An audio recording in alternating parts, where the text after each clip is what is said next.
Hi friends, Sharon LaFlamme with the Toothbrush Yoga series.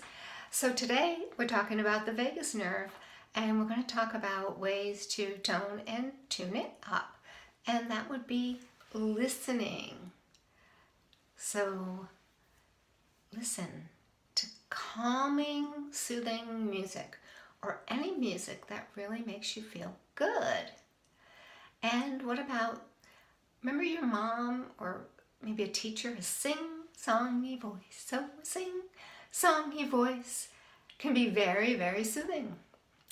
So also the tone, the quality of the tone.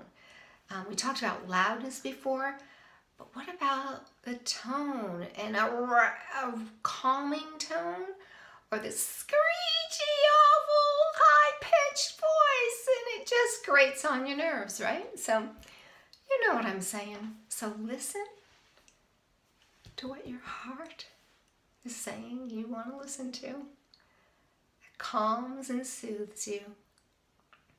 Until next time, namaste.